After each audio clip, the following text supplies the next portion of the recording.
Okay, it's Frank O'Laughlin on the Cape here. Again, Sandwich. EOC. Winds gusting probably 70-80 miles per hour at times.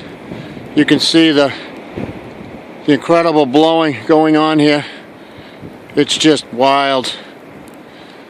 It's blowing so hard it's blowing the snow right off of the vehicles, so it's not even sticking to them.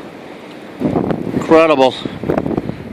We're checking the coastline as we're coming up on our first high tide.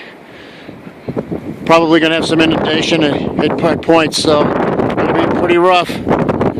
Oh boy. Anyway, if you're in the area, Southeast Mass or whatever, and your power starts going out, be careful. Anyway, just a quick update here. Wow, that's a big gust there. Even on the Weather Channel, they can barely stand up in this thing. I'm shielded behind a car here.